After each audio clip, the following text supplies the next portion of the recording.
All right, so the off season should be a time where you can level up. You can get stronger, fitter, faster, more durable, just a generally better rugby player, or you can completely revolutionize yourself as a player as well. Instead, what most players end up doing is wasting it. You get busy, you get lost, you end up spinning your wheels and wondering why come pre-season, nothing has really changed. Back when I played, I did make a ton of errors with my S&C, but I also remember every off-season seeing it as a little bit of a mini project, something that I could really sink my teeth into to come back into pre-season as a newly evolved player. Who am I? I'm TJ, I'm the guy behind Rugby Muscle. We cut through all of the BS when it comes to strength and conditioning, specifically for amateur rugby players. And this is the Rugby Muscle Podcast. And in today's episode, I'm going to give you 15 reasons that your off-season training probably sucks. I'm not doing this because I want to be a negative Nancy or I want the algorithm to pick up, because for some reason algorithms pick up more negative stuff than they do positive.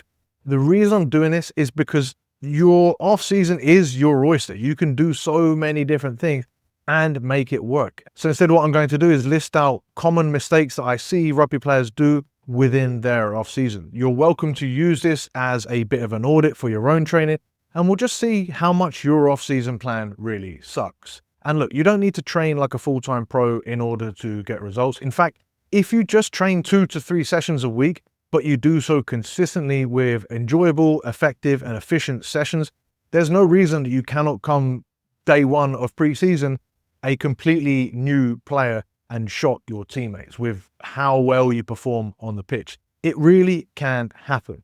Just make sure that you don't fall for any of the 15 mistakes that I will lay out in this episode. Let me know in the comments below on YouTube or on Spotify. You can now hit the 3 dots. No, you don't even have to hit the 3 dots. You can just leave a comment. Leave us a comment on Spotify. Let me know which of these 15 mistakes resonate with you the most. I'd love to have some feedback from you guys. This podcast is growing and the comments are always welcomed. So let's get into it. Number 1, you don't have a plan. You just do workouts. Seemingly obvious, but this is still such a huge mistake. The amount of people that show up to the gym and they don't have a plan. They just lift whatever's free, maybe throw in a mobility routine that they saw on Instagram and then they'll call it a day. You're just never going to get results. You need to have a plan in place, and that plan needs to last not just one workout, not just 1 week. Like, it needs to be lasting 3 to 4 weeks minimum in order for you to keep progressing and then keep going from there. Ideally, you have an idea for where you want to be come pre-season or even in a year's time, and then you're going to chunk that down into smaller blocks as you go by. I've got lots of videos on the channel explaining how this process works, but if you don't have a plan, you're not going to make the most of your off season. Number 2, if you do have a plan, but it's copied from another sport, then again, you're not going to make the most of your off season.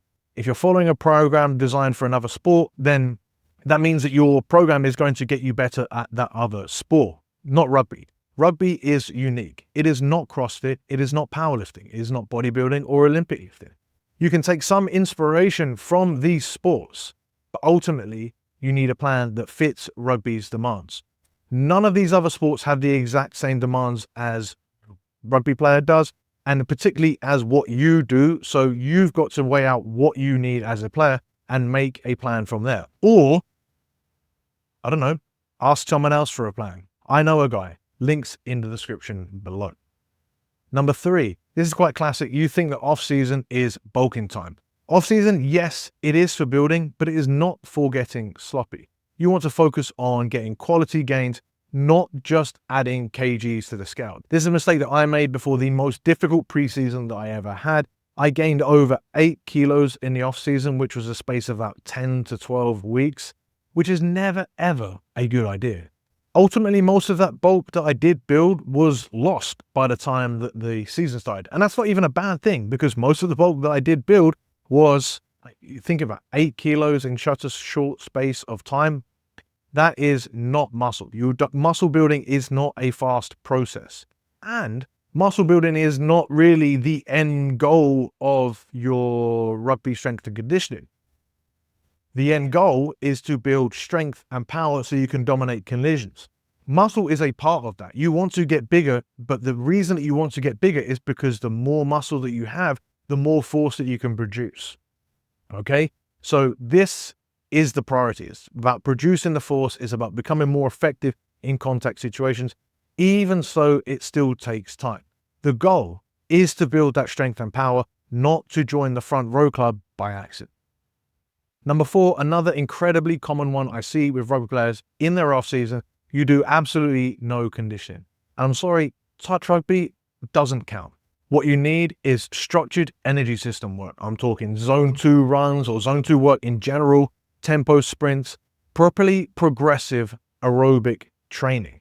That is what you need to build out your aerobic system. That is going to have you be relentless come preseason and properly prepared. That is going to build your fitness unlike anything else. We can do some other stuff like some other intervals, and there are other different things that we can do for a condition, but this is a really good time to work on your aerobic system. And I'm not saying don't play touch, but if you do, don't spend the whole time on the wing and then count it as a really hard fitness session. Number 5, you chase fatigue, not progress. If you think that a session only counts if you're feeling wrecked after it, or if you think that you wasted yesterday because you're not really sore today, you're kind of missing the point. Yes, the off season does mean that you get to deal with a little bit more fatigue from your training because you don't have a game that you need to be fresh for every Saturday. But at the end of the day, what you need to do is train for outcomes, not just the amount of effort that you can put in. And so sometimes that means that you still need to pull back so that you can have more quality training sessions throughout the week. Number 6, you do endless fluff work to build muscle. I've kind of hinted at this already, and accessory work does have its place, but it's not going to replace big, heavy compound lifts. That is going to build your strength base, and that is what is going to build the most amount of muscle. In my lifting work, I'll spend less than 15 minutes doing accessory work, and I'll still get a ton done within those 15 minutes. It's the heavy work that does the heavy work. Even if your primary goal through the off season is to build as much muscle as possible, it's still best done as a natural and as a rugby player by lifting heavy weights. Number 7, you think that cleans and snatches are going to be enough speed and power work. I'm sorry, it's just not the case. Olympic lifts can be useful for driving intent, but really they're not everything. And really, you don't even need them at all within your off-season plan, even if you want to get faster and more powerful. Nothing is going to replace sprinting and jumping along with real heavy lifts for building real specific rugby speed and power. I'm not knocking Olympic lifting. I even competed in Olympic lifting myself. I just don't think they are a necessary tool. And for most people that I've seen utilize them, there's just so many better tools that you can utilize, like the sprinting, the jumping, the heavy lifting, the basic stuff. Most of the time, that's going to be a better path to pursue if you really want to build as much strength, speed, and power on the pitch as possible. Number 8, you have no progression within your weights. You've just got sets and reps. If you're not tracking your weights and beating your weights over the course of the program and the weeks, then it's really going to be difficult to know if you're getting stronger. You can aim for linear progression, which is just adding weight to the bar, maybe progressing from RPE 7 to RPE 9 throughout the course of a few weeks. You can start at lighter percentages and add weight, potentially dropping reps as the weeks go by. You can keep hitting singles or fives or threes, but progress through different movements. We do all of these things within Rugby Muscle. We never just write 3x10 or 3x5. We've always got specific RPEs and percentages that we want our athletes to work for so that we know that the weight on the bar is progressing and that they're putting not more effort in, but they're putting more force through the bar, through themselves. They're pushing harder kind of every week. Number 9, you don't progress your conditioning. Same thing. If you're just doing the same runs or the same intervals with the same outputs every single week, you're not progressing. You need to progress volume, density, intensity, duration, or rest. Well, you don't progress rest, you reduce it. You get my point. You need to make sure that you are progressing your conditioning throughout the weeks of your plan so that you are accommodating for the fitness that you have now gained throughout. Number 10, you force lifts that don't really fit. See, not every exercise will fit every athlete. You need to find what works for you. There are no special movements. There are no specific exercises that every single player has to do. So don't worry if back squatting really buggers up your shoulders. Don't worry if you've been told that you have to do bench press and pull-ups as a superset, but the pull-up bar is all the way over the other side of the gym. That might not work, and that's okay. You need to adjust your setup. You need to adjust your exercise to make sure that they do fit your routine, your body, your schedule, whatever the case may be. Number 11, you only train up and down. In rugby, you don't just go up and down, you go forwards and backwards and left and right, and you rotate and you move and you go around and you do lots of different movements. So it'd be important that you incorporate some of these movements throughout your training, particularly in the off season. Sometimes in the in season, it's just enough to go to rugby practice and you'll get that rotation, you'll get that movement. But you don't want to show up to preseason all stiff and sore and awkwardly moving because you haven't done any rotation, you haven't done any lateral movement. If you want to become a better athlete, it's also important that you target that musculature and get it stronger so that you can perform better on the pitch. Now, if this list is really hitting home and you're realizing that your plan might just be more like a random list of exercises, then now is the time. I'm opening up 5 slots for one-on-one coaching specifically for amateur rugby players in their off season. You'll get a custom plan tailored to your goals, your schedule, and your actual life. And if you're not quite ready for full one-on-one coaching, Team Rugby Muscle will give you a structured program without the full commitment. Links for both of those will be in the description. You know what to do.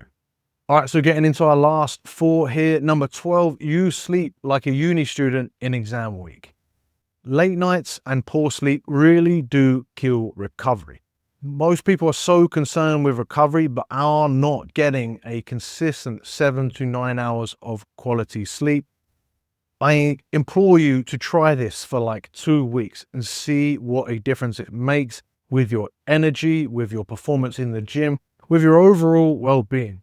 All it takes is to shut off Netflix that like 1 or 2 hours earlier, have a nice bedtime sort of routine, get ready to get to bed, and be consistent with it. Set yourself an alarm to go to bed early to make sure that you hit that 7-ish hours as a minimum. Ideally more. If you do already get 7, experiment with trying to get more and see how much better that makes you feel. Number 13, your nutrition goal is just to eat healthy. You see, in a landscape where everyone is so concerned with recovery, we've spoken about the training volume, we've spoken about the sleep. Nutrition is the third thing that matters when it comes to recovery, and then that's it. And if your diet plan is just to eat clean and then hope for the best, you're really just doing nutrition by vibes, right? Healthy isn't a strategy. You need to dial in your nutrition to make sure that you'll get adequate fuel, to make sure that you're training hard and recovering well, but also potentially shedding weight if that is a goal for you, or gaining muscle if that's a goal for you as well. Either way, if your goal is just to eat healthy, that doesn't really mean anything. Quantify it. Make sure that you're sticking to some sort of plan in order to get the most from yourself.